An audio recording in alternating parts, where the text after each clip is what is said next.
back to my channel. My name is Tania. I'm a part-time reseller. I sell vintage and a few modern brands on sites like eBay, Etsy, Depop, Poshmark.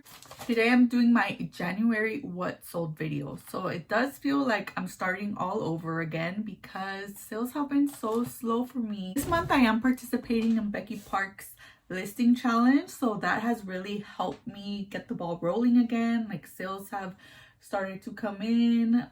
Platforms have started to wake up for me. I've been selling on Mercari now. I've been selling on eBay and Poshmark.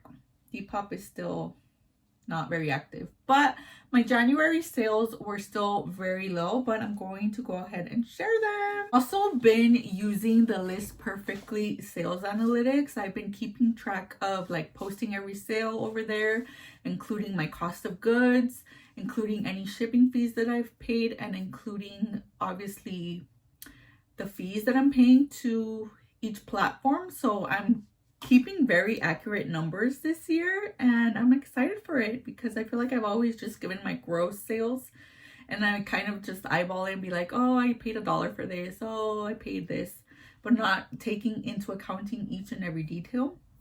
So moving forward, full transparency, gross, cost of goods, shipping costs, fees, and I'm going to include my net sales for every sale, which might not seem like a lot, but I mean, again, I'm a very part-time reseller. I do have a full-time job. I pretty much invest maybe like 5 to 10 hours a week. So I think my time investment reflects my total sales. Yeah, basically starting all over again. So this is how it was in January. So my first sale on Poshmark, and if you're new here, I go into a split screen where I will go ahead and post up the item that I sold. Also, that my computer is behind you, so I'm kind of like have a new computer set up. So my first sale was this Rachel Roy blouse. This shirt had zero cost of goods. My mom gave it to me. It was one of her shirts, so I sold it for $11. The next sale was this vintage Aztec calendar sweater. This was mine. I bought it when I was in college, and I ended up listing it for, I think, $20. Somebody sent me an offer for $14, and I accepted. So zero cost of goods. I've had this in my closet forever. Up next was this bundle of t-shirts that I literally just gave away. It was a Justin Bieber t-shirt, a TikTok content creator t-shirt, and a Vintage Rock and Roll Hall of Fame t-shirt. The Vintage Rock and Roll Hall of Fame was, I think, my dad's. I found it in our garage one day that I was cleaning, so zero cost of goods for that. The TikTok t-shirt and the Justin Bieber t-shirt I got for $1 back in the day when I would get t-shirts at Goodwill for $1 day. So I've just had these sitting. I accepted their offer. My earnings were $9 for this, and again, it was like a $2 investment, so whatever.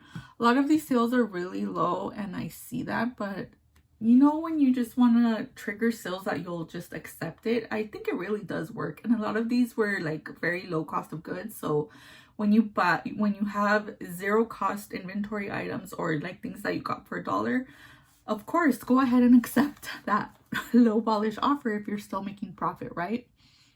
Up next, this vintage silk scarf. I got it in the bin, so I paid like $1 for it. Ended up accepting somebody's offer of $6. On January 20th, this Rob Zombie and Korn concert t-shirt. It was from their Return of the Dead music festival. Oh, Return of the Dreads music festival. It sold for, my full listing price was $19.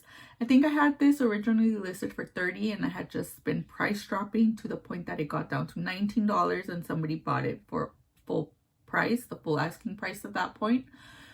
Another problem that I've had with my Poshmark closet is that I did a lot of price drops. So some of my items were price dropped so low, and it's kind of like embarrassing that something will be listed for like $7 and people will still lowball you and send you like a $3 offer. I've had that happen twice already, and I'm like, are you kidding me?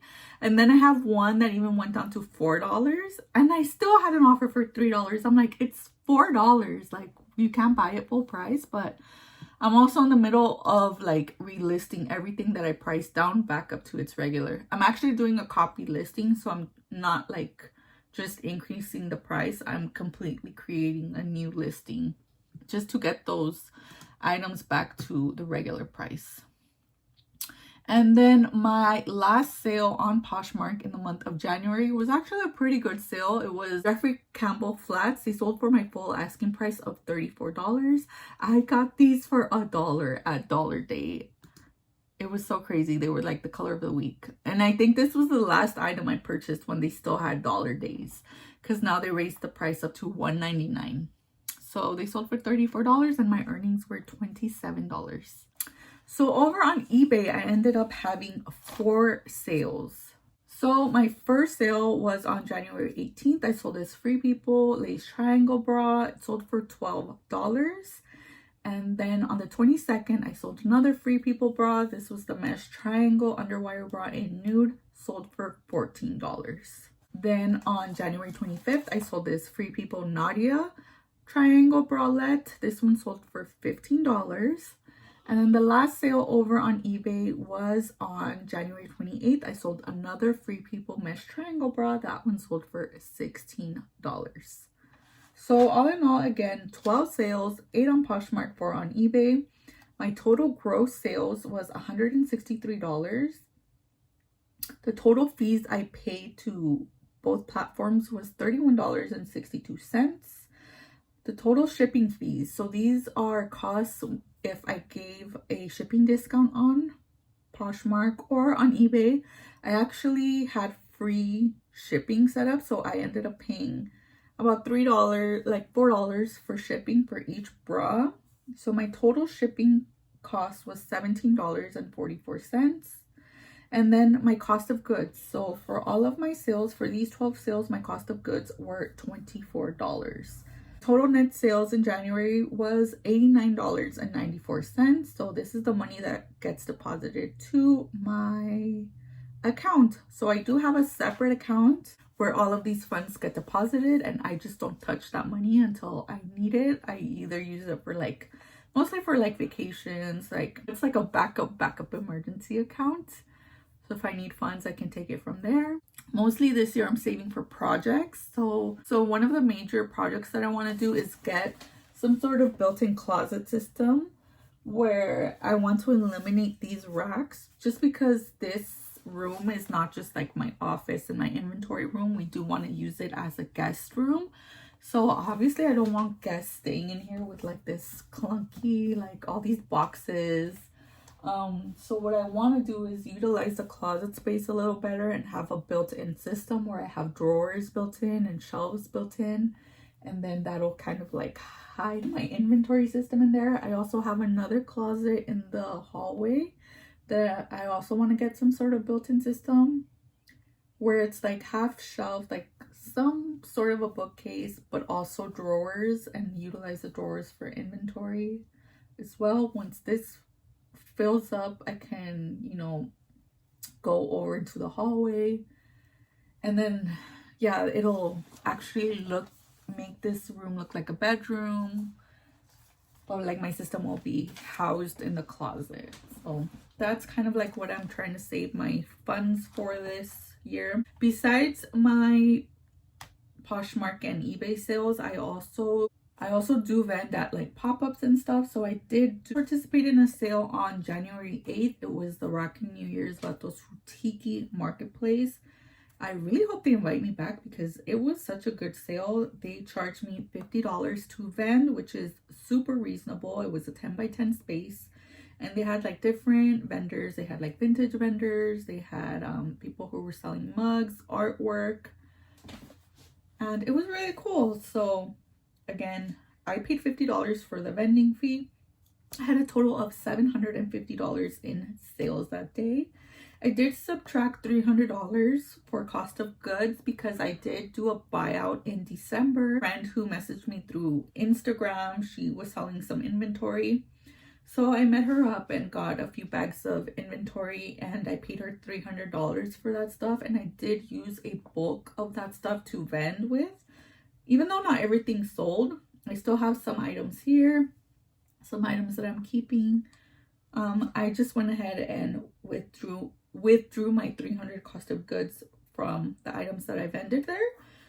And even with that, I'm still left with a $400 net profit. So that is also part of my like net sales in January. So I have been selling at a consignment shop in LA called Rescue. My first sale was from December 23rd up until January 9th. And my net sales over there was $190.45. And I will be going more into like a breakdown of Rescue because I have done another sale. So I want to talk more about like the cost, like the process, because I did make $457 in sales, but my net was $190 because of the rental fees, commission. So I do want to break it down a little more because it doesn't sound like a lot, but I think it is like a good way to move inventory. So I will be doing a separate video on my consignment sales.